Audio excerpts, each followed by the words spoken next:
Good evening, everybody. Welcome. I'm thrilled to see you here tonight. My name is Joel Towers. I'm the Dean of Parsons School of Design.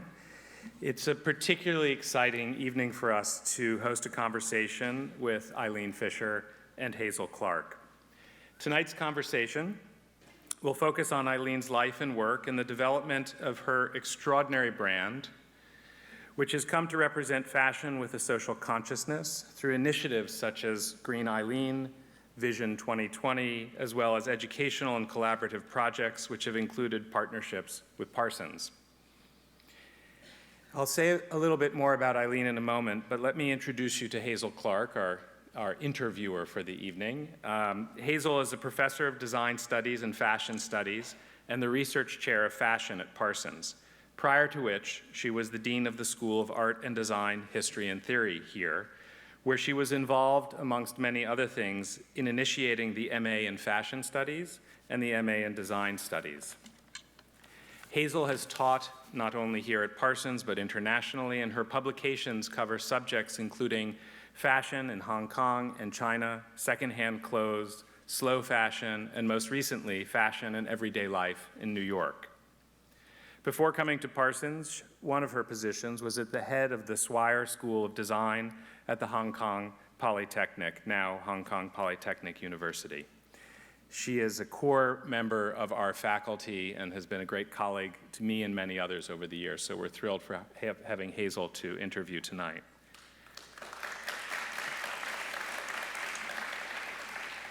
Eileen Fisher, of course, has been creating extraordinary fashion for more than the last 3 decades. Her designs are sold at more than 60 Eileen Fisher Inc. stores, retail stores in the US, Canada, and the UK, as well as major department and specialty stores and the eileenfisher.com site. In 2009, she started Green Eileen, an innovative recycled clothing program committed to reducing environmental impact and generating income to support programs that improve the lives of women and girls. By selling gently worn Eileen Fisher clothing, the company is extending the life of garments and supporting nonprofits that they believe in. Parsons is proud to have partnered with Eileen Fisher in a variety of ways over the years. Our students and faculty recently partnered with Green Eileen and members of local businesses on a program to use repurposed Eileen Fisher clothing in combination with locally sourced, naturally dyed fiber and leather materials to design product prototypes. Led by faculty member Laura Sansone, participants focused on ethical manufacturing practices by the upcycling of Eileen Fisher garments, diverting textiles away from the landfill, and promoting job creation in local manufacturing. Last year, 3 Parsons graduates were selected for the inaugural CFDA Eileen Fisher Social Innovator Award: Lucy Jones, Carmen Gama Ramirez, and Teslyn Dowd. In addition to a $50,000 award, I'll stop there for just a moment, they received 12-month residencies with Eileen Fisher's New York-based creative center focused on environmental vision and social consciousness. All 3 are currently working alongside the Eileen Fisher designers and merchandisers to come up with design solutions that support the brand's Vision 2020 sustainability goals. And from everything I hear, and I heard a little bit more this evening, it's been an extraordinary partnership for the students and for the company. Tonight's conversation will explore these and other initiatives where Eileen Fisher, the person, as well as the brand, have taken leadership in addressing fashion with a social consciousness.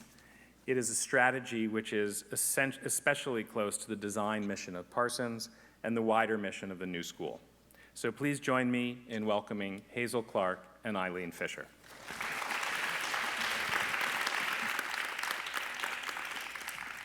Eileen, welcome. Thanks so much for being here. I'd like just to, we've come on to many of the points Joel's just raised, but I'd like to start at the beginning, certainly for someone who's been committed to social consciousness in fashion over the years. There's a question of kind of why fashion, because fashion is not, as we know, the most socially conscious industry or business. So can you tell us just a bit about how you started and how this whole initiative was set up? Sure. Well, actually, I didn't really start as a clothing designer. I actually studied home ec at University of Illinois, and interior design. In those days, it was in the home ec department. God, I'm dating myself. Anyway, but I ended up, I wasn't picturing designing clothing, but I moved sort of from interior design into graphic design in my mid-20s, late 20s, and ended up traveling to Japan. I had a Japanese boyfriend, we worked together, and we worked on Japanese projects. And while I was in Japan, I was very fascinated by the kimono, and I really got interested in simplicity and, and all those wonderful natural fibers and beautiful kimonos and dyes and everything was just so, just loved the whole aesthetic. It was just, but what really interested me about the kimono was that for over 1,000 years in Japan, it was the only shape they used. And so I thought, I really was interested in what is it that makes one shape so timeless. And if you think about it, we're both wearing cardigans that are kind of based on kimonos, because it's that simple thing that you can just, they don't wear it where you just throw it on, they tie it all up, they've made it complicated, but I liked it easy, but I was fascinated by that, and so, that, and then I started to sort of form pictures in my mind of these simple shapes and simple clothes. I'd worn a uniform when I was in grade school and high school. I went to Catholic school. And when I moved to New York and was trying to be a designer, I had a lot of trouble getting dressed. And I really didn't like to shop. And so I could never find the clothes I wanted. And I was sort of an uncomfortable person, so I always wanted clothes that would be comfortable and would help me feel comfortable. So it wasn't easy to find. And it wasn't, I'd go shopping and I'd kind of get sick in the department stores, like, oh God, I can't pick this, how does this go with this? And it's too complicated. And so I started to kind of form these pictures in my mind of these simple clothes and, how it kind of went together. It was sort of a system, and I saw these, I called box tops. I still call box tops. And these little wide leg pants, this is practically the first pant I ever designed. I can't believe they're sort of, kind of back in fashion again, because I've always done them. So anyway, that's a complicated story how I got more actually the actual starting, but I'm sure I've said that a million times somewhere. So, but the interesting thing is that also at the beginning I was interested in natural fibers. I just loved, all cotton and linen and, all silk and all wool, just really simple and, beautiful natural fibers. And so I started making, once I started designing clothes, it was just with these very simple natural fibers. And I think it kind of laid the foundation for a concept around timeless design. And I think that I drew in very like-minded people into my world, and people who were attracted to the clothes and people who wanted to come and work for the company. I think that they cared about the natural world, the natural environment. I think it was just sort of very inherent in kind of the way we thought. And so, probably 20 years ago, we first attempted to do organic cotton. And we did a project with natural wool, trying to save the black sheep because they kill the black sheep so that the sheep don't get the white sheep. Yeah, the black sheep of the family. It's terrible. Anyway, so we'd find these things that we'd get passionate about and try. But we struggled at that point. We couldn't sell the organic cotton. It cost 30% more. But anyway, over the years, it just became, it was, things that we were always exploring. We were always talking to the manufacturers about, could they make that fabric without polyester or without the acrylic? And so we started to develop relationships with different manufacturers, and they would make fabrics for us that were all natural. And so over the years, we became more and more committed to organic, and, we started to really understand the damage that the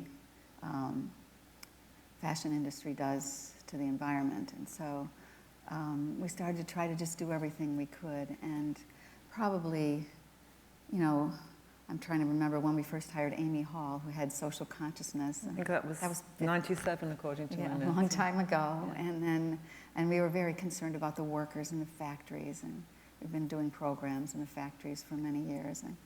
And then we hired Shona, who heads sustainability, and then the efforts just kept growing. As we grew, we just kept growing this whole part of our work, and it just became more and more embedded in different areas. You know, designers, you know, that were passionate about sustainability, you know, were drawn to the company. I think that for me, the interesting thing happened about, I guess it was maybe 3 years ago, when I started, I got involved in a Gross National Happiness Project. So I was interested in this concept of, you know, what am I doing and why am I doing it and does it matter and that kind of thing. I was preparing to retire and, you know, and so I started to understand started to think about business a little bit differently, personally, very personally, that, you know, the whole idea of making profit and, you know, how do we measure our success? So wanting to measure our environmental impact and our social impact besides just measuring how much profit we make.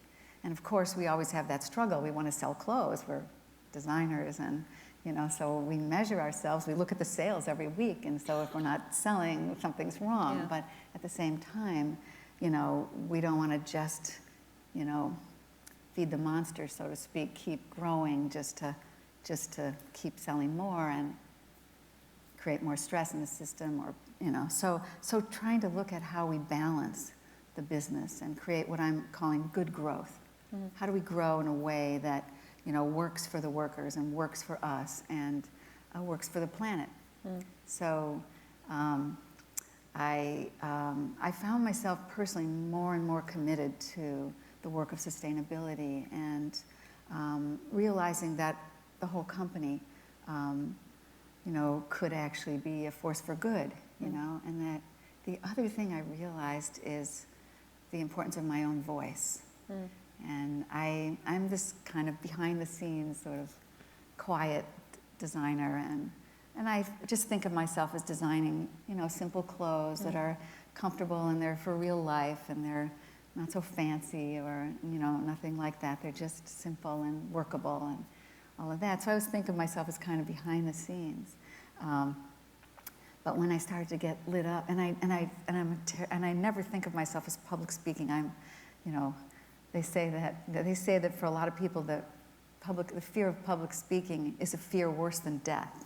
And for me, that was definitely true. The idea of public speaking would just, you know, make me shake, literally. So, but, you know, when I started to get really passionate about this work, I remember being at an offsite, a company offsite that we were working on around sustainability, and I remember realizing that, you know, they were the teams were struggling. Can we commit to this? This was around Vision 2020. Can we commit to being a 100% sustainable company? You know, can we really make all of our materials sustainable? Can we really, you know, create, you know, only good, all good things, you know? And I remember standing up and saying, yes, we can, and thinking, whoa, I said that, wow, you know? And then I realized, well, my name's on the door. I guess I can say that, you know? So I sort of took up the torch and realized that I have to get out there. I have to learn to speak about this. And even inside the company, I have to keep giving people permission. You know, we have to look at making different kinds of decisions. How, you know, where are we putting our resources? And we started hiring more people in that area. We hired someone to map the supply chain so that we would know where everything came from. We started to find out things we didn't really want to know, you know, like we use rayon. We love rayon. I've got some, you know, we've got some addicted customers, including myself, to some of our rayon products. And we found out that rayon is purchased in bulk, in the cellulose that's used to make rayon, and it's very difficult to trace. And so you don't actually know when you're using rayon whether it comes from the rainforest. So we decided that we are committed that by 2020 we will, if we can't 100% trace the rayon, we will not use it anymore. So we had still 2 fabrics that were rayon that we couldn't 100% trace. So we are madly working to find substitutes for those fabrics, and we are finding amazing fabrics. So I think it's interesting to realize that sometimes a problem can actually turn into something really, that actually, I think we're going to transform the business by continuing to do this work. So, just as you've mentioned fabrics, the major perhaps problem fabric is polyester, but you're working on that too, aren't you? We rarely use polyester. The only polyester we use is recycled polyester. So, yeah, polyester is kind of a problem. It ends up in the ocean, in those big gyres in the middle of the ocean. It's a problem, Today you can recycle polyester, but, and there are better polyesters. But I've never been a big fan of polyester. I just love those natural fibers, which have their own problems too. That's why we are working with organic, because only 1% of the cotton used today is organic, and if you use cotton that's not organic, that means you're contributing to the pesticide problem and polluting the water. So it's a big problem, our industry.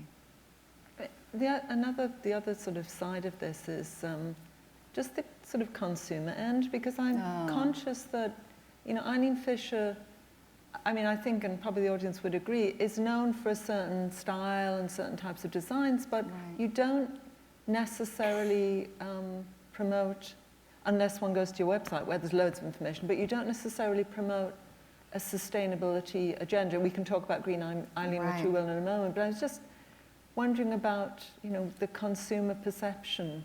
Well, I think what we've found, and we've struggled with this exact issue, is that we've found that the customer is drawn to the product. So she has to love the product first. So, we put on the hang tag, that it's organic, or that it's Blue Sign certified dyeing, or it's Tencel, or whatever it is. It's chlorine made without wool. So we tell the attributes on the hang tag, but we've struggled around marketing our sustainability efforts, and what we find is somebody doesn't buy a garment because it's sustainable.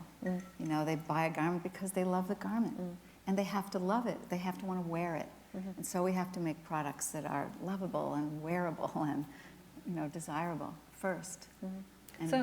And then they'll pay more. We do find when they read the hang tag, and especially when the salesperson tells them, "Oh, that's organic," and you know why we buy organic or why we make organic, and the customer will go like, "Ooh, it's a little pricey, but okay, I get it." So little by little, we're trying to educate them. And how about the impact of a sort of sustainability policy on designs? You were talking about the kimono earlier, and obviously, the types of designs. Yeah, and we know your style and your shapes, but Right. Well, I think the basic idea, from the very beginning was the simpler the style, the more different ways you can wear it, and the longer term, the longer it will last. Well, especially if it's made of good quality materials. For example, we started our recycling program maybe 6 or 7 years ago. And when we first started, I thought, oh my goodness, I'm going to see all those old styles that I'm not sure if I still like, But what was so interesting is that when customers started bringing back their old clothes, they looked pretty good. It was kind of shocking. And so now we actually sell the clothes that we've taken back from customers, and we've got a lot of them, which actually leads to the mountain of clothes we're talking about. Which is, I was talking about problems and how they lead you other places. And in a way, that's how we came to the project, the sustainability project. That's one of the pathways to it for the Parsons students. So just let's talk a little bit more about Green Eileen, the recycling project first. So how, because you said that was, maybe a decision you weren't necessarily convinced about. How did you decide on that? And tell us about the extent of it, because I know it's not in all of the stores, and I know it's sort of up in Irvington based. Right, but we do have 2 stores, and we have, I think, 5 or 6 other of our stores that carry it, and we will be doing more. What was your question? Just how, about Green Eileen? Yeah, just, why you decided to start it when it did, and tell us a bit more about it. I have my very first employee was very passionate about this idea of recycling the clothes. And she said people are wearing vintage clothes. And I knew that was true. My daughter shops in vintage stores, and I knew that was true. But I don't know why I wasn't sure. I didn't know. But she convinced me. And we came up with a plan, and the idea is that customers get $5 for every garment they bring back, which is kind of interesting because it creates a kind of conscious consumer. She cleans her closets, and we have a lot of very addicted customers, so they literally say they have closets full of the clothes. So it gives them an opportunity to clean their closets and know that we're going to take their clothes and clean them and recycle them, and someone else will get them and take good care of them, and then we take the profits and donate that to women and girls and other recycling projects and things like that. So.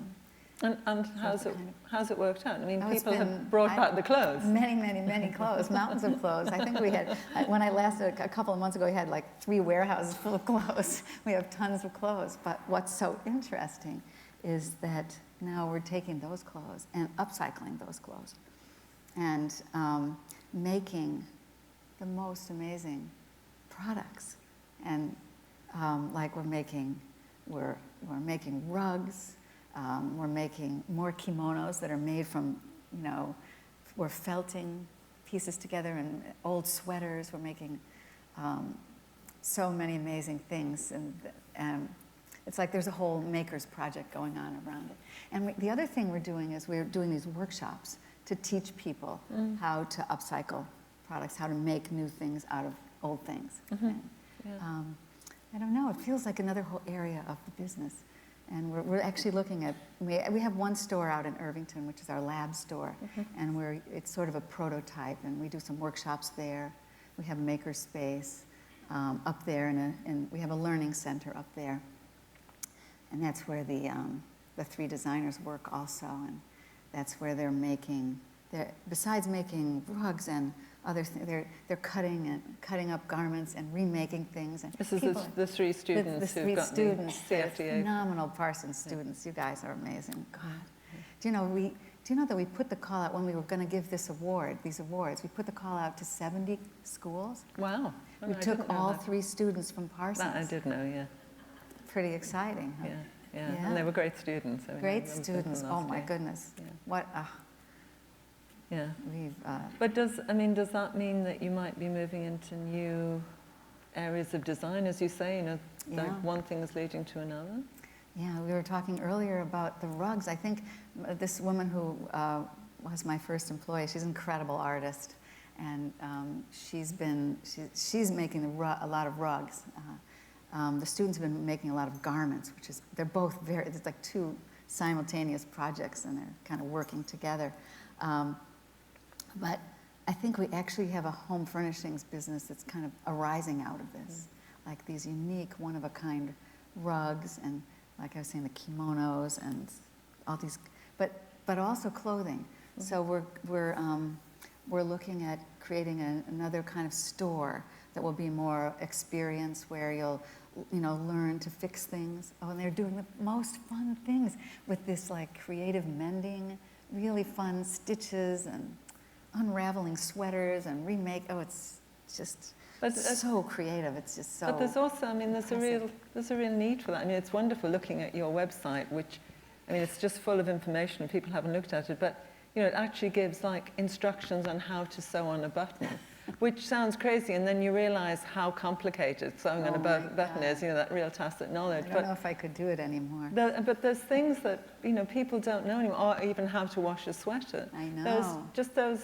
It's like, if you, a lot of, like students obviously go to the web for everything, but the sense of being able to go to a place where you can learn these things with Yeah. other people is just Yeah. a lovely, Yeah. a lovely idea. Right. I think we've gotten away from sort of using our hands, and I think there's a big movement back Yeah. towards that, knitting and Exactly. sewing and making things. And there's so many artists and this sort of artisanal movement and, creating these small artisanal kind of businesses, unique. People want personal, unique, one-of-a-kind things. And also you have a mending service as well, don't you? We do. Yeah. We do. Yeah, we take the clothes back and fix them and then return them to the customers. And So that's any item, any Eileen Fisher yeah, item. any Eileen Fisher item Yeah. that's Yeah. So, do you think this sort of initiative is a way of, we hear all the time about fast fashion, but is this a way of kind of slowing down the fashion system? Yeah. I think so. Yeah. Whoa. It has to slow down. It's too fast, isn't it? It's craziness. Yeah, I think everything from the actual style of how we design, how we think about design, and creating timeless kind of styles, to keeping our clothes and taking good care of our clothes and fixing our clothes and wearing them in different ways and Having relationships with them. Yeah. I think it's slow fashion. That's good. I like that. I think that's good. But what about, you talked about the students, and I know obviously, a lot of students really are responding to, and we were talking earlier about, thinking about different ways of, sustainability. But I think in terms of your sort of traditional Eileen Fisher customer base, that's probably slightly older. Yeah. But although I noticed in some of the recent advertising campaigns, your sort of models are younger. So Yeah. are you trying to kind of extend the demographic in various Definitely. ways? Definitely. Yeah. It's funny because it feels like our kind of style has come back around into fashion. So we're noticing more young people interested in the clothing. But also I think the prices are a little high. So with the Green Eileen program, with the recycle program, we're noticing a lot of younger people, buying those clothes too, because they're, of course, much more reasonable. Yeah. So is that something that could be extended to other stores or online? Oh, or? yeah. We're not selling it online yet, but to other stores. We definitely sell it in other stores, and we're looking for more locations and kind of a little different model to reach the younger customer a little bit more. All age. We say intergenerational, because we do have younger customers, and but it's something we're really thinking a lot about, and how to educate and help the younger customer understand the value of simple, sustainable clothes. Yeah, and buying clothes for like a longer time to last longer. Yeah. But what you're saying about what you're doing here, and I think that the younger people by nature have grown up with sustainability. Like, for example, when I grew up, we didn't recycle. We did recycle our Coke bottles, that kind of thing, our milk bottles, but we didn't. And we probably naturally, because we didn't have as much stuff, Yeah, exactly.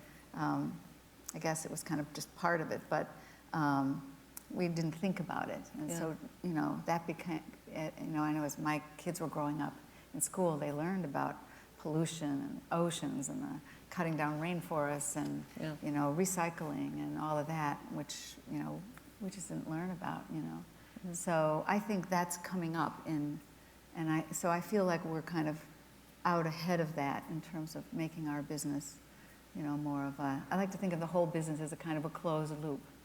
So from the very beginning, like looking at the seeds, how the clothes are, how the, materials are actually grown from the plants and how the animals are treated all the way through to you know, making the clothes and the workers and taking the clothes back and then remaking them. You know, so it's kind of one whole big picture. So that's the basis of Vision 2020, isn't it? Right, Yeah. right. Vision 2020, yeah, I guess I'm not thinking so much about the end use, but that's a part of it too, definitely, of course. A tremendous amount of work, though, on the material side. One of the things, the more we dig in and do things like I was telling you about rayon, you know, the more we find how much work there is to do. And like coming to understand that 75% of our impact is in materials, 50 or more, maybe more. I don't actually know the exact amount, but between materials and the processing of materials, it's 75% of our impact is in the actual materials. So we focused our energy there first and started with, you know, our most widely used materials, and, you know, getting those fabrics purer and cleaner first, and then taking it, you know, little by little. But the Vision 2020 includes water use, energy use, dyes, pesticides, organics, all of it. You know, you can read about it online. It's quite extensive. And I think we're also reporting out on how our progress is going. And I think, I know on our internal website, we're constantly updating what we're doing and what's happening and how much progress we've made from month to month and year to year.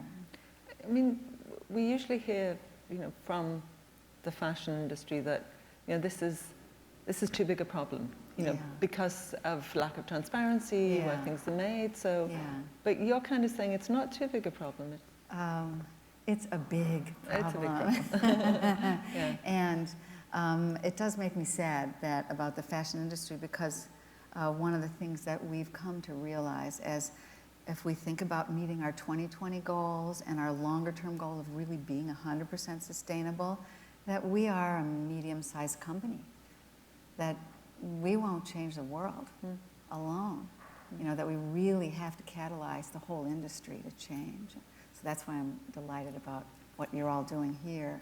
But it's really, you know, that's why I feel like I have to learn to speak. I'm working on it, you know, because I'm trying to now put myself out there in front of fashion CEOs and other industry people to try to talk more about what we're doing, but also to share what we're doing so that others, you know, what we're doing isn't just for us. We want, you know, whatever we're learning, we want to share.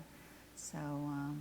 What do you think would be the main kind of potential hurdle, or that the industry would see, or, you know, or if you were speaking to like CEOs, would there be a resistance? Well, you see, the thing is that for the most part, companies are publicly traded, the big ones. Yes. And so the CEOs, even if they're not publicly traded, even if they're private companies, are responsible for the profits first, and quarterly profits. And so, you know, first and foremost, selling clothes is what we do, you know. So you have to be able to prove the kind of case for sustainability. And so it's pretty hard to do that on a daily and quarterly basis. I would say that we haven't proven that case yet, you know. We are, you know, we're willing to say, oh, let's invest in this, or, you know, it's going to cost us 15% more to turn that whole grouping into organic. And will our customers pay? Maybe not. Maybe we can only get half of the cost in the increase. So we're willing to take some, I don't want to say losses, because in the end I don't think they're losses, or I think long term they're not going to be losses, but to take some short term risks and losses, whereas it's harder, much harder for these other companies to do that. So we, you know, if we all were in it together, and some of the things we're trying to do is change the legislation, you know, to look at, you know, the products that are brought into this country, that, you know, what kind of dyes have to be used, and what, you know, chemistry and what pesticides and all that. I don't know specifically, but I know our teams are working, you know, they go to Washington and, you know, they work on how to change the legislation. Because if all of the companies had to do this, then the industry would change. And funders would invest money in the technology is there. I mean, the fashion industry could really be a real force for change in the world, because, you know, there are dye houses and there are technologies to actually clean the water as we produce our clothing. You know, it's possible. It just doesn't exist in our country. It doesn't, you know, there's only a few factories in the world who work like that. But if this became a requirement, then the factories would change, they would get investments, funders would invest in them, you know, the whole thing. It's complicated, and I'm going off on my business end. But you know, it's sad. It is, and it It's also complex. I think, you know, I mean, Rana Plaza 3 years ago was such a tragedy, Right. but it did expose. It did. I mean, literally expose so much. I mean, one hopes it doesn't take a tragedy, but I think, you know, it's actually sharing information is really, really important. And I think you use that word transparency, and I think something like Rana Plaza wakes people up, but I think transparency is coming. The web makes it all possible, and that, you know, it's going to be what we're doing with mapping the supply chain. This information is going to become more and more transparent. You know, as young companies are doing really interesting things, we were talking back there about, you know, telling more about who the workers are and, you know, where the materials come from and how they're made. The more that information is shared, the more the companies that are successful, that are sharing that kind of information, the more people are supporting those companies, you know, the more transparent the world will become, the more exposed the companies are that aren't doing it right. You know, the more, you know, the companies know there's risk. The companies that aren't in the position yet to do this work know that there's risk. So as it becomes more and more apparent, and there's other things happening around that the risk is a problem, but there's more and more things happening around measuring companies. You know, they're beginning to measure companies, and investors are starting to understand the environmental and social and governance impacts of companies. So analysts are starting to be able to get rankings for companies, and investors that are interested in investing in socially responsible investments can ask more questions about the environmental impact of companies they're investing in. That's obviously really important, because often, you know, one hears about, you know, a potential solution for the big problem of the, you know, global fashion industry being so global is that kind of bringing things back to the local. Well, I mean, that's kind of one thing, but that's not going to really be able to be applied across the, you know, the whole of the industry. Yeah, it's like we have to come at it from lots of different angles. Local is one interesting thing. Especially, and do you have local involvement? Well, local is a great question. We produce about 20-some% of our clothes in the States. Right. The rest of them are in China, mostly China still, and we have a big project in Peru and in India and some in Ethiopia and a few other places. But I'm very passionate about bringing more. We're bringing a few percent more a year back to this country. But it's slow. It's not so easy. It's not so many. A lot of the factories have moved overseas. So finding sewers and, you know, factories and all that can actually do the work. But it's getting there. It's getting there, and we're actually starting to set up what we're calling a tiny factory, because we're very interested in actually setting up a factory in this country, but we want to create new kinds of factories. So we're looking at how can we create a creative factory where the workers are treated differently, or maybe it's not just a dead-end sewing job, but maybe the sewer works on the mass production 4 days a week, and 1 day a week she gets to learn how to do artisanal product, or, you know, how to make other things, or possibly, you know, do some entrepreneurship training and learn, or design training and pattern making, learn some other skills so that she could actually grow in her job, or him in their jobs. Yeah. So this is a vision. We're actually, you know, preparing to open this tiny factory in September. I think I wasn't supposed to say that. Anyway, sorry. There's only a few But, people here. They won't share it. Okay. It's not really been live streamed yet. But it's a beginning, it's sort of a seed of kind of a future idea that we have. Yeah, but I mean, it's the antithesis of, the kind of enormous, well, we mentioned Rana Plaza, or the enormous, de-skilled labor situation. I also you sort of said, that your worker, you referred to your worker as female and then corrected yourself. I know, because there are many male workers in the factory. Yeah, but I mean, I do get the sense that, from the website and just a general sense that you do employ a lot of women and very impressive women in the company, but also that the company seems to be very much based on, sharing and community, which for me is very much, what women do.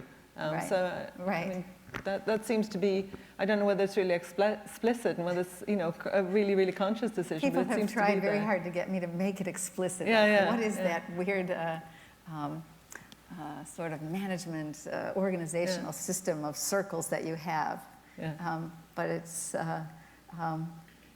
developing, but it's actually very interesting. And I sometimes tell the story that the company grew sort of very organically in a maybe we would say feminine way because we were women, and so sort of kind of circular in the way we work together.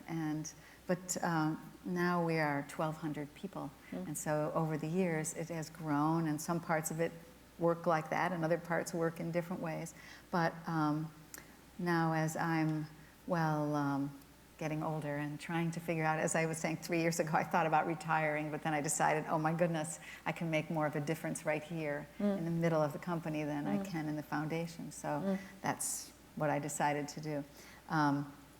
But the management system, one of the things I'm working right now on actually is to, rethink the organization and, sort of recreate it so that it has a little more structure. I say, it needs a little more bones because a lot of it was done very organically. And we have, like I said, my very first employee from the clothing business. Actually, I still have my very first employee from the graphics business that I was in before the clothing business. It's pretty crazy. That's impressive.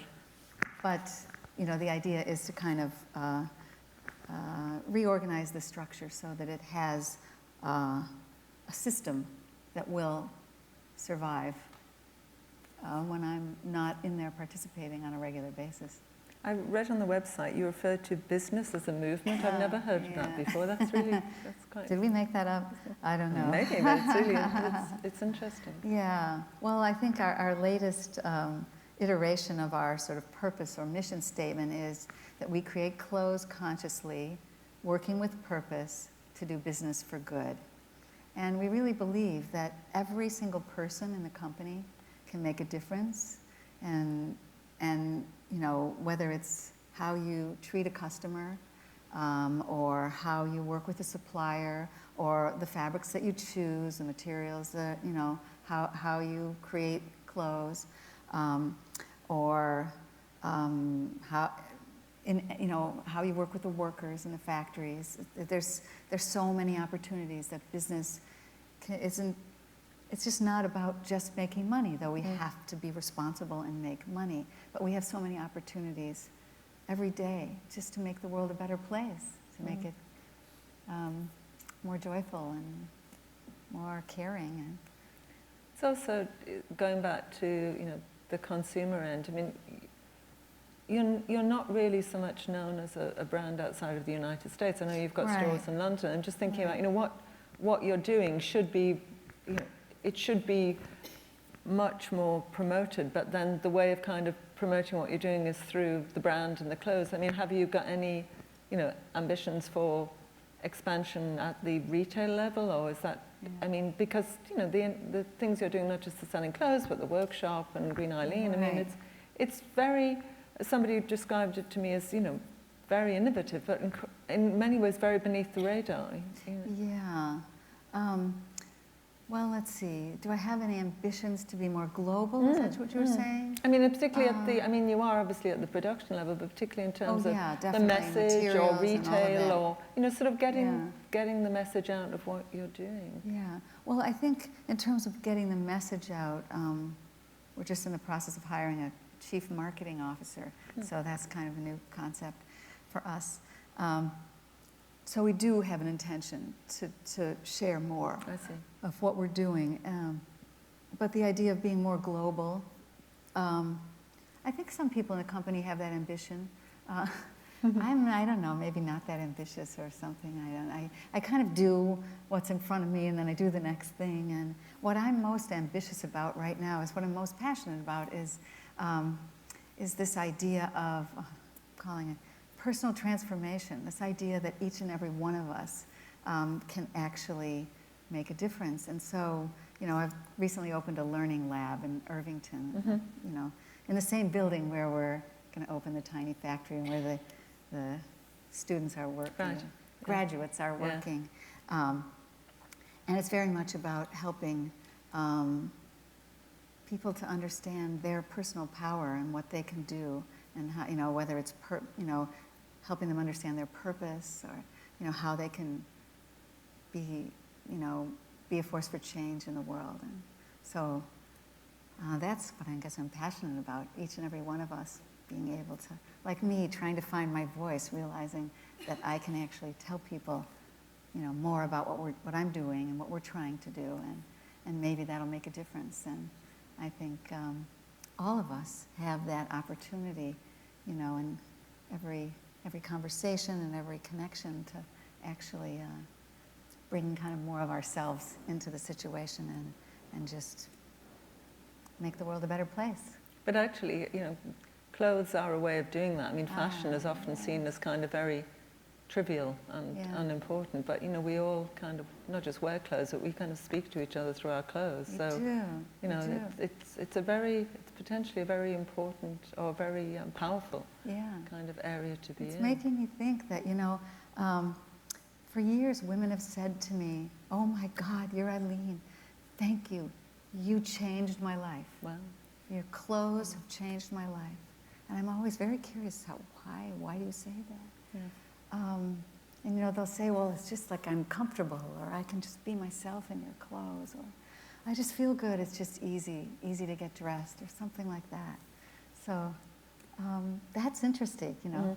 So I don't think I was thinking like that. You know, I never would think some clothes could change one's life, but, you know, you know, yeah, maybe.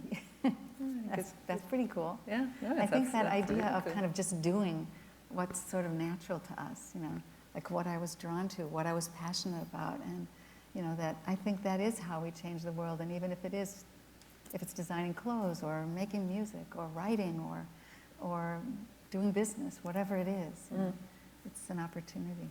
But I think one's got to have the right message, you know, otherwise it can be an opportunity for ill rather than an opportunity. Well, that is for true, good. I guess. But maybe if we really tune in to what really matters to us, maybe we can't go wrong.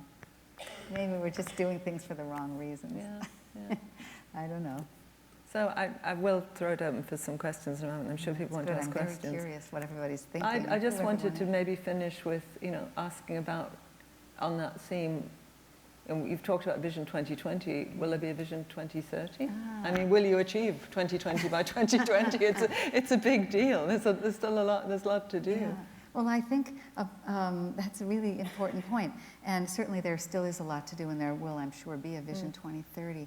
But I think what's bigger than, like I was saying, than our Vision 2030 within our own company is that part of our vision has to be to touch the world, to really get out and help other businesses to change this industry. Yeah. And right now, one of the programs we're doing is a sustainability ambassadors program. So we've got 14 people in our company who are involved in an education program to teach them how to take this information out and share it. Yeah.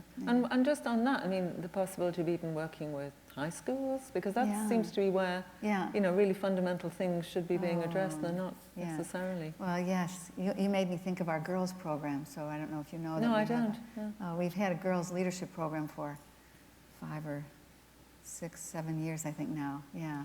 And actually, we started taking boys last year, too. Wow. So it's high school students. Yeah. And we actually have 8th graders now, too. And we just did one and we do it in New York, in Irvington, but we just did one program in DC and one in Japan, so we're starting to even take our girls program out. And some we do a little bit on sustainability. Most of it is really about, you know, personal development and confidence and creativity and connection and things like that, real, you know, core values of our company, and bringing the girls and now the boys in too. Yeah, pretty interesting. That's great. Yeah, it's great to, you know, have had all of this success and be able to give back and do those kinds of things, because, I don't know, that's actually so rewarding. So I feel really, really lucky. Yeah, well, I'm really pleased you're here. We're lucky to have you here. I'm sure you'd like to get a sense of who's in the room, and I'm sure it's that hard with probably all these lights. I can't see you guys well, very maybe well. we could open up for some questions. There's some microphones at the front. If people could use them, just because we're live streaming and recording. But I don't know. Let's see, where are the microphones? There's one over here and one you over have to be here. brave and come up and Would, ask a would question. anyone like to continue the conversation, and we can put the lights up a bit and come and ask a question, or not? No, there are quite a few people I have here. a question. Oh, How yeah. many are students in this room? Okay. Not many. How many are Eileen Fisher customers? Even more. Half and half. Okay, We've great. got a question here. Hi. Hi. Hi. Hi, how are you? Good. I would love to hear a little more about your makerspace initiatives. Oh, cool. Okay, great. I run a DIY website, by the way. Oh, you My do? name is Allison. Where's Yes. your DIY? Well, it's with DMC, the Textiles Corporation. Oh, cool. And we just started Common Thread last year, so it's the new Oh, great. DIY for the next generation of stitchers and makers. Oh, nice. Where are you based? Here, right in New York, in the Star at Lehigh building. Oh. In We Chelsea. should connect with you. Do you know? And I went to Parsons too. Oh, you did? Great. Great. Yeah, I would love to talk to you more about that. Well, maybe you should come and visit us. I would love to, Yeah, yes. that And would we're be working with great. children and high school students on this maker initiative, and Oh, great. yeah, I would love to talk more about Ooh, it. Yeah. Good. I'll introduce you to Antoinette, who runs our girls program. But also, you should, Leanne is here. Connect with her, and we'll give you a tour, and we'll show you what we're up to, and Oh, maybe that would there's be great. some synergy. Great. Cool. Awesome. Yeah, that's probably the best way to learn more about it. Yeah. Yeah, is there something specific else you'd like to know that you think everyone else might? Well, yeah, if you could just share it a little bit with the audience. Okay. Let's see. What am I telling you about the makers? Let's see. What do you want to know about the makers? Basically, we're working only with, for the most part, 90-some%, only with our materials that we are taking back from the clothes. Because, like I said, we have mountains of like free, wonderful, silk and cashmere and wool and linen and all kinds of amazing fabrics and beautiful colors and all kinds of stuff. So that our initiative is really about, finding ways to use that and, upcycle it and create new cool things out of that. So one of the things with makers a lot of times is you don't have materials, or you have to buy materials, or I guess you probably can find recycled materials, and that's a really interesting thing. So let's see. A lot of what we're doing, first of all, we're just sorting these mounds of things, and we've got, we're creating a big library of all of it, and so, and then we do classes, and so we do workshops and classes, and you can look at that on our Learning Lab website, so you can see what we offer. And we offer, we make rugs, looped rugs, and little poof things, and we teach people to unravel sweaters, and then they get to take the yarn with them.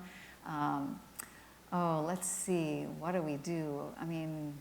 It's endless, and we teach crocheting and knitting and sewing and, all kinds of things. It's still a fairly small program. It's only happening in this one small space and also in our store up in Irvington.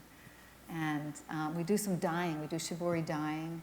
And what else? We make bags and, and then we have ongoing on a daily basis, we have these 3 students, graduate students, working on their project. And then we have another small team working on this felt loom project. So we're actually felting. You know, I don't know if you know what that needle felting is. And this is how we're making the rugs. So we're gearing up to actually create a small production with our rugs. We've renovated our offices in the city, and the architect who did the offices ordered 26 rugs from our makerspace. Wow. So that's our first order, and he ordered a few other rugs for a client of his. So I think we're already beginning a business with that, and we're making pillows, and you know, actually we got one of our pieces. We had a tour from some people from the Cooper Hewitt Museum, and they picked one of our pieces for their archives collection. Nice. So that's pretty exciting. And just to go back to the students, obviously the 3 students we've talked about are only with you for 12 months. Are there Right. going to be more students afterwards?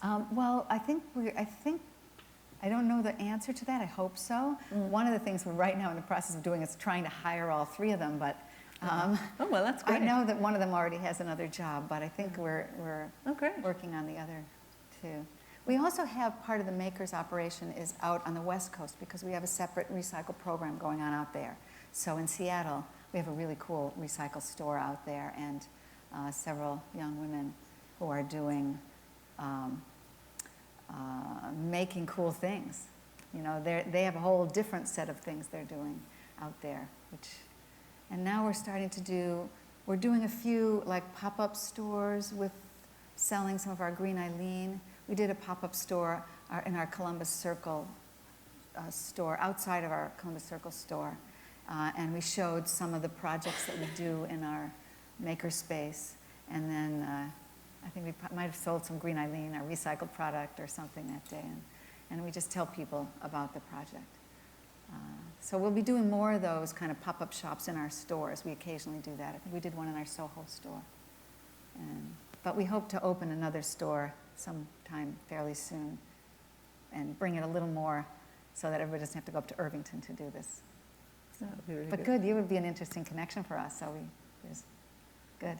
Okay. Hi, I am a current Parsons grad student, and while I was doing my undergrad, I was a sales associate at Macy's, and I was selling Eileen Fisher. Oh, nice. So I just have a quick question about, for example, you do sell your brand in big retailers, and for example, Macy's, they have unreasonable return policy and everything. Yeah. So you just mentioned about your recycle program. How Right. do you make sure that all the retailers from each retail stores that they would align with their vision, and if they accept any returns from your brand, like from the customers for your brand, will they return to you, or how do you make sure that your program really goes beyond your own store instead of going national-wide?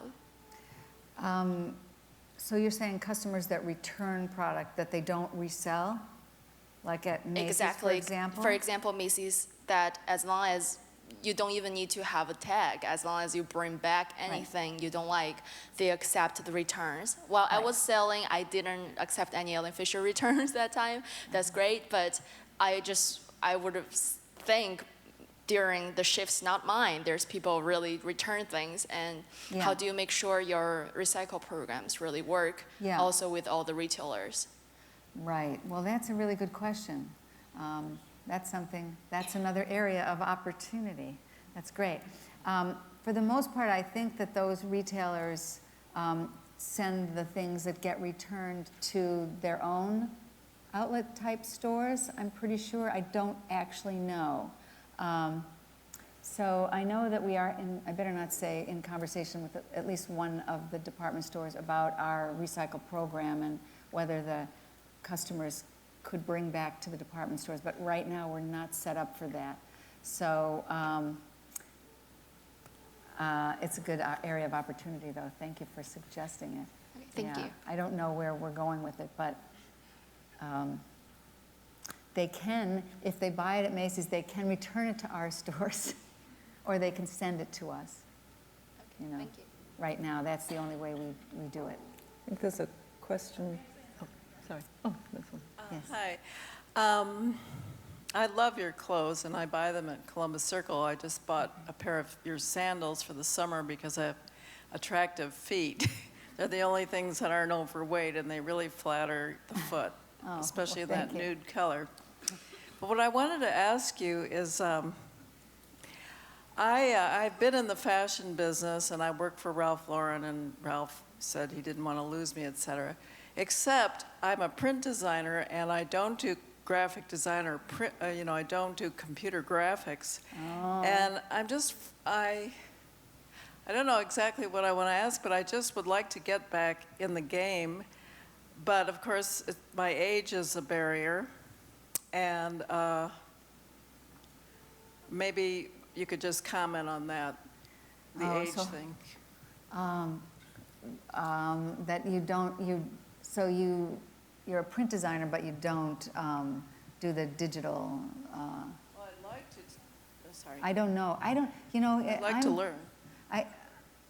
To be perfectly honest, I never designed with prints. And it's really just been the last few years that some of my designers are very passionate about prints, and they've kind of figured out how to do prints in the Eileen Fisher style. So I don't actually know your area of work, so I don't think I don't know exactly how to tell you what to do about that or how to offer advice. Okay. I don't know if there's anybody in my organization that you could talk with that might have advice for you or thoughts for you or see your work. I don't know if it's... I know you don't do prints, and I love your clean look. I mean, I do love that. Yeah. But I began as a painter, and I just got into this. Nice. It just grew, and I Nice. designed all the rugs and stuff for him, but it's nice. all that printing. Nice. But you do printing and not dyeing. That's a different skill. I've dyed, Yeah. actually. Not yet. No. No, that's part of the So anyway, thank you. I just wanted to put that out. Well, good luck to you. I think there's a question. Good luck. And over I don't here. think your age is a problem. That's reassuring. Yeah, there's another question up here. Hi. Sorry. Okay. I'm a current grad student, graduating tomorrow. Are we just talking?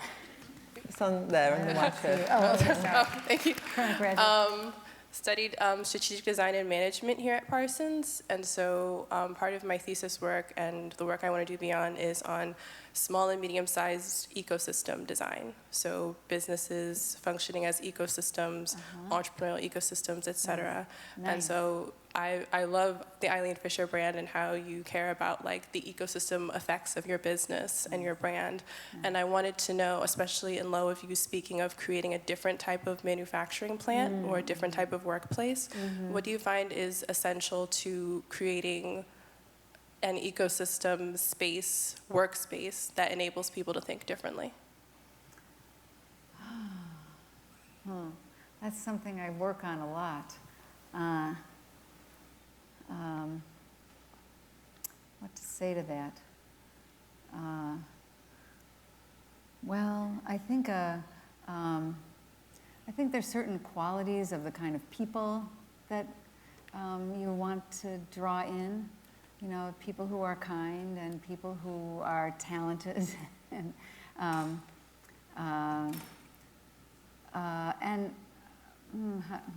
what kind of environment? Do you mean the way that people work, or the kind of sort of philosophies, or the actual physical environment? All of the above. Oh goodness. Well, I would say that it's easier we do a lot of work around people and how people work together and all of that, and that's a lot.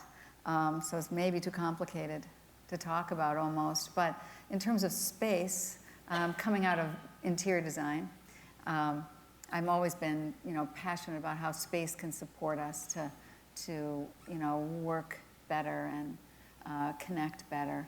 And so we are actually just in the process of renovating our city offices and creating sort of a campus inside the 4 floors of our offices. And so we'll have a quiet space and a cafe and, a lot of little drop-down spaces where people can hang out and talk and brainstorm ideas, and like big boards where you can kind of see what's going on. And I've always been passionate about a certain kind of open space and the kind of communal, kind of connecting.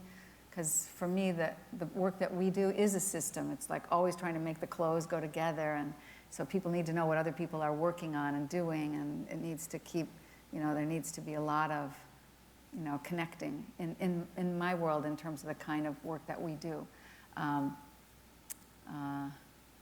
Yeah. there's a lot to be said in the people area. I almost feel like that's a workshop, or that's another whole day. Yeah, I mean, we do things like mindfulness. We have a moment of silence before meetings, so it creates a kind of different energy in the place, which is nice. It sort of seems maybe inconsistent with the fashion industry, but it works for us. Gives people a little space. We try to be inclusive. We try to hear every voice. A lot of times, designers and creative people are quiet, so trying to really make sure people are heard. I'm talking about a larger organization. If you're how to create it when it was small, actually that was easier because that was kind of intuitive. Until there were about 30 people, it was kind of easy to create a, kind of warm, comfortable work environment. I'm also big personally on wellness, so we have wellness benefits. Both wellness and education. We give $1,000 a year for wellness and $1,000 a year for education to everyone, and so you can get massages and take yoga classes and things like that. We have massage rooms in our 2 main offices, and so it's we're kind of lucky. In the early days, I couldn't have all those wonderful things, The other thing that I'm actually very passionate about is creating different kind of business. And so since probably about when I started to actually have profits, maybe 7 or 8 years, and I always had profits, but they always had to be plowed right back into the company in the very early days to kind of keep it going and growing. But once there was some extra profit, the first thing I did was figure out how to start sharing profits with employees. And then eventually we became an ESOP, so 40% of the company is owned by employees. That's Employee Stock Ownership Program. People always ask, what's ESOP? Yeah, the other thing is we're also a B Corp, but anyway, I stopped bragging about the company, but it's really hard when you're small. I mean, I think the first thing when you're small is, create something that you're passionate about and draw in people who love what you're doing, and work, be kind and listen to people and work with people and always give them the benefit of the doubt and let them make mistakes and those kinds of things. Anyway, good luck. It's quite a thing. Is sustainable packaging part of your 2020 plan? Where are we? Oh, I'm sorry, why can't I? Oh, sustainable packaging. That's interesting. I think that it's actually not listed explicitly on our 2020 plan. Packaging, especially now with a lot of internet business, is becoming more problematic, especially with the return situation. I'm worrying about that. But our packaging, like our bags are all, I'm pretty sure they're 100% recycled paper. We've been using mostly recycled paper in any way we have to use paper for a long time. One thing we do that I'm still uncomfortable with is the plastic bags. We got away from hangers. We don't ship with the plastic hangers much anymore. I think a few years ago we now only ship flat pack except for I think jackets or a few things. And which is actually a little problematic with the department stores because anyway, I don't want to go into the details, everything. It's like problems, but we're still struggling a little bit with those plastic bags, and some of our stores recycle them when they take them off and others don't yet. So we're looking at how can we, if we're using those plastic bags, how do we recycle them? But I would like to get away from them or find something better, but thank you for reminding me. That's another area to keep mining into. Hi, Eileen. Hello? Oh, we have another one. Sorry, I'm Hello? Okay, great. Sorry. Which one? Yeah. Okay. Hi, I'm Chris Lynn. Hi, I'm Chris over at the CUNY Graduate Center in the Fashion Studies Department. I also write for ecochick.com. We have a lot of relationship with your company. And Cool. my question was about plus size fashion. And Yes. I know that you're one of the few eco-conscious designers that actually does clothing for Yeah. plus size women, Yeah. probably one of the only ones. Yeah. And so I wanted to know, like, why did you make that decision? Because a lot of Yeah. people are just like, oh, it's too difficult or it's too Yeah. hard or Yeah. or Yeah, they don't yeah, need to wear Yeah. eco-conscious clothes Yeah. or stuff like We that. sort of like want to do it all, you know, we want to serve every woman, you know, and we think that all of our body types are valid, and, you know, we want to feel good about ourselves. And so, you know, we've done large size clothing for a long time.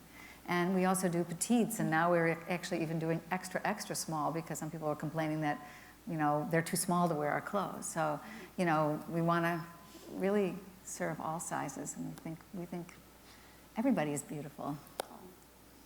Thank you. Is there another question over here? I understand your clothing, it's expensive. Yeah. Do you have anything like a little bit less expensive? I don't want to say cheap. I don't Yeah. want to say exactly that. And where are you located? Where are your stores? I know there's one on Madison Avenue, I think. Yeah, we have stores on Madison. We have 7 stores in New York. We do have outlet stores if you're willing to go up to, it's not Woodbury Commons, but up in that area, we have outlets. We have our recycled clothes.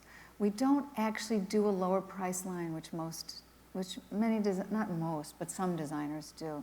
We've considered it, but for us, the biggest problem is the cost of materials. And so we tend to be not very compromising on that. So there are, you know, you can find some less expensive things. And some stores sort where they buy more or less expensive things. Like, you know, at Neiman's you'll find more of the most expensive cashmeres and high-end things. And at Macy's you'll find a little more, although still expensive things. But I mean, I don't think it's terribly expensive considering how long they last, you know. But I know it's hard. But I so. guess it's also thinking of clothes as an investment As rather an than investment, something yeah, you yeah. kind of throw away. Buy less, buy better, that's what I say. Think of how many pieces do you buy, and can you buy less? And I don't know. I wish it were less expensive. We are looking at, well, it's too complicated and it's not going to be tomorrow, so I'm not promising anything. We're just looking at our whole system and how to be more efficient and how to focus on certain styles where we can actually do more volume in those styles and maybe bring the price down. So that's an idea we've had for a while but haven't been able to kind of implement. So it's something that I think a lot about, but I'm not promising it for tomorrow. So anyway, thanks for asking, because I always have to be reminded about price. Was there another question? Hi. That was a little loud. I have a question. If you run into the CEO of Zara, what would you tell him? Oh. I do meet CEOs from other companies and fast fashion companies, and I try not to, I try to understand, you know, that what they're struggling with, you know, and what would I tell them? Oh man, that's a hard thing. That's a really hard. I actually think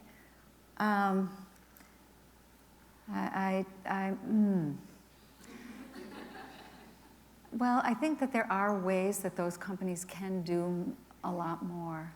But I think the root problem is the fast fashion, that we just are producing too much stuff.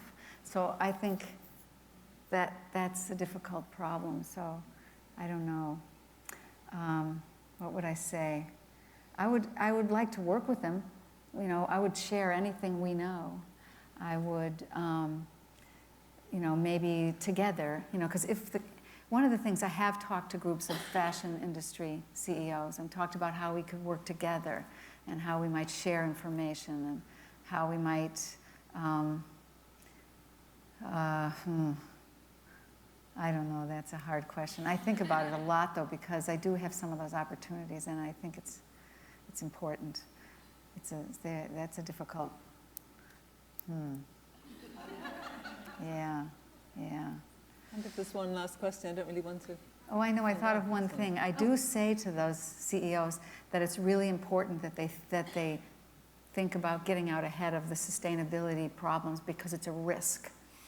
You know, when the world becomes more and more transparent, it will become more and more clear, like which companies are producing in the terrible factories in some places, or which companies are, really polluting the environment. It's going to come out. So they need to all pay attention. So that's the kind of thing that I say. We all need to pay attention, I try to say. And we need to get out ahead of this because it's coming.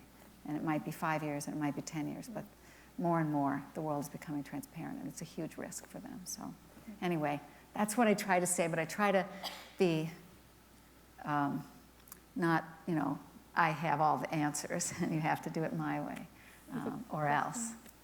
So. Question over here? Oh, Hi, Dario. how are you? My name is Dario Calmes. I have a question about manufacturing. You mentioned, you gave us a little small secret about your factory that you're kind of working with and maybe working with a new model. But I'm wondering, what do you think is necessary to actually bring manufacturing or more manufacturing back to the States and to NYC? I know a lot of organizations are pushing to bring it, like the CFDA. There's initiatives in other in other states and incubator programs and things like that. But what do you think is necessary to bring manufacturing back here? You've been out here for a while. I think it's a combined effort between the designers or the clothing companies and the government.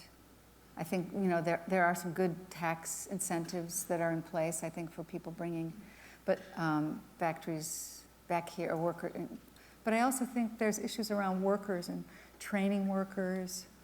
And so it's kind of has to be, I think, a unified effort. And I think that maybe there have to be investors in the room, willing to invest in the factories, or a group of companies willing to support the initiative. I know we were talking with an organization called Manufactured New York, if you're familiar with them. Yeah, and they were trying to get several different companies on board. We weren't able to go with that effort at that moment, but I think there was something to the model, the idea of, you have to get the workers and you have to train, it's I think a unified effort. I think so there, people have, we would try to participate though, with others. Good luck. Are you trying to do things like that, something like that? I work with a lot of designers. Yeah. Hello, yeah. I work with a lot of designers. Many of them are my friends, but also have worked with a couple of local governments as far as their initiatives to bring manufacturing back. And it's really hard, particularly for New York designers. Yeah. There's no kind of vertical way to design. Then there's costing and things like that, and trying to keep things affordable. But things are actually getting more expensive abroad as well.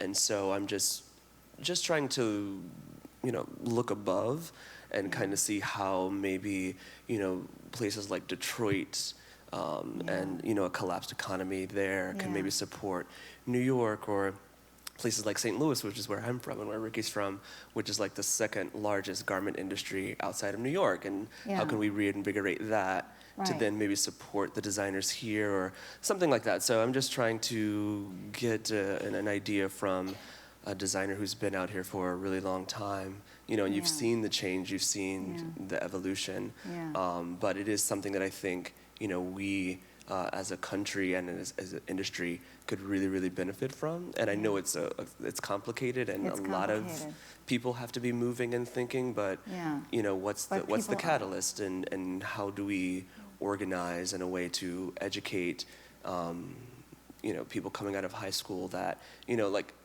like what you said with your factory, that, it's not a dead-end job. Like, this is a skill set, but then we can also, on the back end, teach you how to, be an entrepreneur and things like that. So just trying to, I don't think that things are impossible, but it's just about just kind of seeing what's needed and what's necessary and starting somewhere. Like, one of the things we're doing is partnering with a couple of schools that are training sewers. And we're going to offer a kind of extended training program, so that when they first get out, sometimes it's not easy to get a job if they're not good enough yet. And so we kind of are going to have them make some of our makers product at first. But I'm thinking about in the early days when I started, and there were some very small factories. I used a tiny factory out in Queens. I think they had 8 or 10 sewers. I don't think you see much of that anymore. I know. There's a little factory I'm actually supporting. I made a small investment in a factory in Massachusetts or something, but I'm not sure exactly what they're making, but they're training sewers, and they're, I think it might be more in the T-shirt category. It's not. I don't think it's designer, clothes. So that's tricky. That's tricky anyway. With a designer trying to start out and getting trying to produce a small run, and make it the cost right, and it's very hard. I don't think I know all the good answers. Anyway, good luck. Thank you. Okay, you got it? Good. That's great. Thanks. Thank Thanks you. everyone for attending. Thanks, Eileen.